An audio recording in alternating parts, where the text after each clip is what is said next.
Assalamualaikum dan salam sejahtera. Saya Abang Muasli Abang Abdul Samad bersama anda dalam Berita Pagi Sarawak edisi Khamis 16 Disember.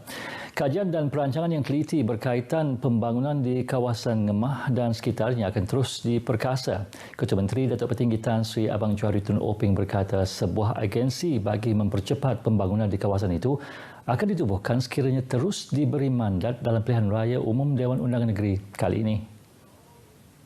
Bagi saya, ini adalah kawasan di bawah Rasco. Maka kita mungkin ambil model Rasco sebagai modelnya, dan di sana kita rancangkan pembangunan di kawasan ini, termasuklah infrastruktur. Tambahnya, pembangunan luar bandar amat dekat di hati dan merupakan agenda utama demi memastikan kesejahteraan rakyat. I am serious about luar bandar. That's why I go to luar bandar konstitusi called Gedong to help the rural people. Termasuklah kawasan ini. Beliau berucap pada majlis pemimpin bersama masyarakat di Dewan Penghulu Seribu di Nangatada, Kanawit. Tambah Ketua Menteri, antara projek yang dilaksana di kawasan Kanawit adalah pembinaan jalan Engungun Nanga Jagau bernilai RM87 juta selain naik taraf loji air dan pembinaan jalan Nanga Dap. Jabatan Bomba dan Penyelamat Malaysia JBPM Sarawak kini bersiap siaga ke kawasan berisiko banjir menjelang hari pengundian pilihan raya umum Dewan Undangan Negeri PRU Dun Sarawak pada Sabtu ini. Menurut pengarahnya Datuk K. Rodan Rahman, peralatan dan logistik adalah pada tahap 90% beroperasi dan bersedia dikerahkan. Bagi kawasan-kawasan yang berpotensi banjir dan susunan itu aset logistik kita telah berada dalam keadaan cukup baik, dan saya yakin bahawa Jabatan Bomba boleh menghadapi dan boleh masyarakat mengurangkan rasa gusar mereka bahawa. Tambahnya lagi, setiap ketua zon dan ketua bomba juga sudah dimaklumkan untuk terus memantau keadaan semasa selain bilik gerakan yang kini beroperasi selama 24 jam. Kenyataan video beliau dimuat naik menerusi media sosial JBPM Sarawak. Dedahnya lagi, seramai 1,398 kekuatan termasuk pasukan bomba sukarela, bomba komuniti sudah bersiap siaga terhadap sebarang kemungkinan bencana alam. Jangan pangkah Ali Biju, tegas Presiden Parti Peribumi Bersatu Malaysia Bersatu Datuk Petinggi Tan Sri Muhyiddin Yassin kepada pengundi-pengundi kawasan Krian. Ini kerana persefahaman telah dicapai bersama Presiden Gabungan Parti Sarawak GPS sebelum ini. Datuk Petinggi Tan Sri Muhyiddin Yassin mengucapkan penghargaan kepada Datuk Ali Biju yang juga Timbalan Menteri Tenaga dan Sumber Asli kerana akur dengan keputusan tersebut dan menghormati persefahaman yang telah dibentuk GPS dan Bersatu. Walau bagaimanapun, beliau berharap akan ada satu persefahaman bersama GPS untuk memberi ruang kepada calon dari Perikatan Nasional dari Bersatu untuk bertanding di mana-mana kerusi yang sudah dikuasai partinya di Sarawak dalam pilihan raya kelak. There is some understanding, and so I want to put on record here so that our supporters here will not feel very disappointed. They are disappointed, and I think we have to recognise in some seat, for example, kawasan Parlimen Bintulu, our ketua bahagian situ namanya Duke, DUKE. Kita ada 20,000 ahli. Beliau memberitahu pemberita selepas program Town Hall Majlis Pemulihan Negara di Kuching.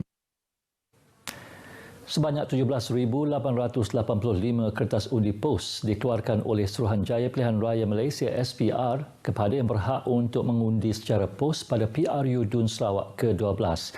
Menurut SPR, pengeluaran kertas undi pos pada 8 hingga 10 Disember di semua 82 kawasan Dun melibatkan petugas pilihan raya, pegawai SPR, anggota polis dan tentera serta petugas media.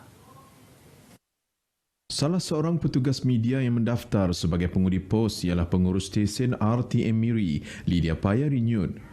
Katanya cara ini membolehkan petugas media yang biasanya tidak berpeluang balik mengundi berikutan kekangan tugas menunaikan tanggungjawab mereka. Lydia yang merupakan pemilih bagi Dewan Undangan Negeri Mambong menerima kertas undian pos itu dan terus menunaikan tanggungjawab tersebut. Pengundian secara pos itu adalah kali ketiga buat beliau sejak berkhidmat di RTM Sarawak.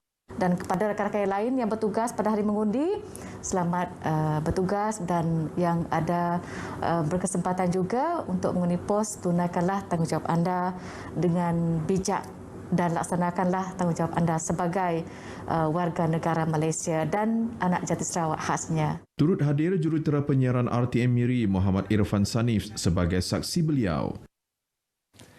Unit Hal Ehwal Agama-Agama Lain UNIFOR terus mengutamakan kerjasama dengan rumah-rumah ibadah bukan Islam di seluruh negeri.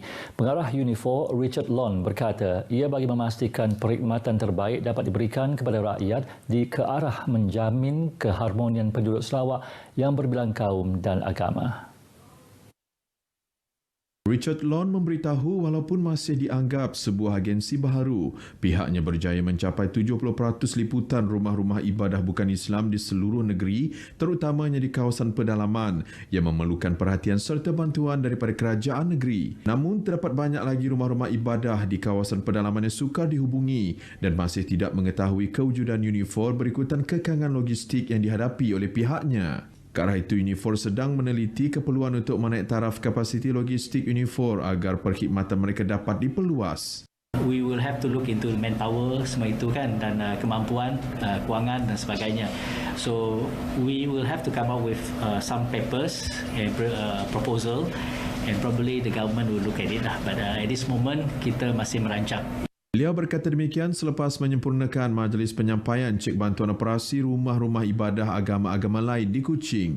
Seramai 18 orang penerima terdiri daripada wakil-wakil gereja, tokong dan persatuan masyarakat dari bahagian Kuching, Serian dan Samarahan menerima cek bantuan tersebut.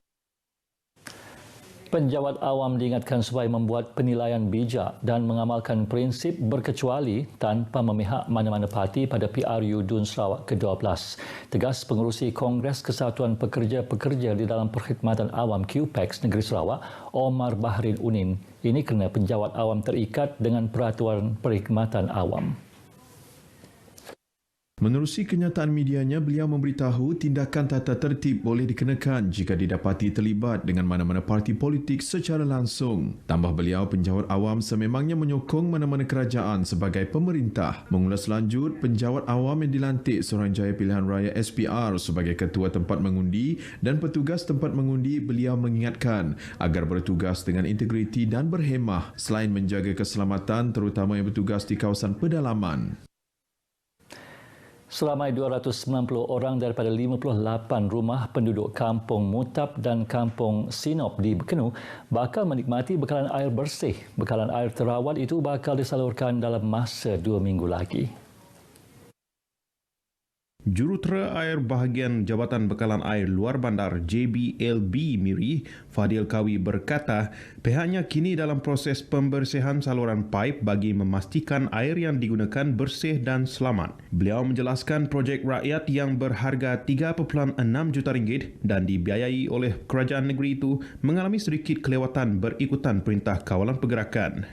Kemungkinan besar sekiranya tiada apa-apa halangan ataupun berkenaan dengan paip pecah ataupun masalah-masalah lain sepanjang paip daripada simpang Mutap Sinop ke Kampung Sinop dan Mutap, maka pihak penduduk kampung akan menerima bekalan air lebih kurang dalam 2 minggu akan datang, dan proses sekarang ini kita masih dalam mengenakan proses pembersihan paip. Beliau menyampaikan taklimat perkembangan terkini cadangan projek bekalan air ke Kampung Mutap, Kampung Sinop dan Kampung Pelapi di Bekenu dekat Miri. Berita gembira itu diterima baik penduduk setempat.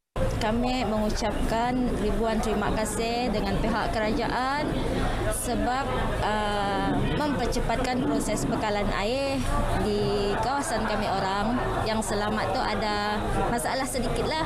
Kami ucapkan ribuan terima kasih dengan pihak kerajaan, pihak Jebab. Dan kami dah tunggu selama berpuluh-puluh tahun. Moga-moga hasrat itu akan tercapailah 2 minggu akan datang. Projek saluran paip pelbagai saiz sepanjang 17 km itu telah mula dilaksanakan pada 13 Mac 2019 dan sepatutnya siap pada 22 Mac 2020, namun lewat akibat pandemik. Terletak kira-kira 20 km dari Bandaraya Kuching, Tamu Bandar Rial atau lebih dikenali Tamu Samarindah, salah satu lokasi tumpuan pengunjung bukan hanya penduduk tempatan, malah pengunjung luar Sarawak. Secara luarannya, tamu itu seperti tamu-tamu lain di Sarawak. Namun jika dilihat secara dekat, ia mempunyai 1001 cerita. Tamu ini bukan hanya lokasi untuk mendapatkan produk tempatan seperti sayur-sayuran, buah-buahan serta hasil laut, malah penjajah di sini terdiri daripada masyarakat yang berbilang kaum. Dari luar kampung pun ada macam dak serian, asyik kisahlah. Sama-sama mau cari rezeki juga. Itu nang pusat ya. Jadi macam ikan jual lebih orang tu lah. Alhamdulillah fresh semua. Lepas ya penduduk situ pun berbilang kaum. Lagi-lagi ada sama indah, Unique Eden, Nyada Melayu, Iban, semua ada lah. Tamu ini juga turut dilengkapi dengan gerai-gerai makanan yang mana penduduk berbilang kaum duduk semeja makan bersama. Ini macam satu Malaysia, memang bagus. Semua orang dapat sini jual, dapat ada gaji. Ini macam memang bagus lah. Saya memang kasi ini macam semua orang dapat satu keluarga, satu Malaysia. Ini bukan sahaja gedung pencarian makanan, malah tempat penyatuan masyarakat berbilang kaum di negeri ini. Jabatan Kuasa Pengurusan Bencana Negeri JPBN semalam mencatatkan 50 kes baharu COVID-19. Ia menjadikan jumlah kumulatif kes positif di negeri ini meningkat kepada 251,857 kes. JPBN menerusi kenyataan media memaklumkan daripada bilangan kes baharu dikesan semalam, 4 kes melibatkan kategori 3, 4 dan 5, manakala selebihnya dalam kategori tidak bergejala atau bergejala ringan. Sementara itu, daerah Kuching merekodkan jumlah kes baharu tertinggi dengan 16 kes, diikuti Miri 12 kes, manakala 14 daerah lain merekodkan kurang daripada 5 kes dan selebihnya tiada sebarang kes baharu dilaporkan. Juga tiada kes kematian direkodkan semalam. Sekian berita pagi Sarawak edisi 16 Disember. Terus patuh SOP bagi mengurang risiko penularan virus COVID-19 dengan sentiasa memakai pelitup muka dan jaga jarak fizikal. #KamiMilih yang sahih di Berita RTM. Salam hormat. Assalamualaikum.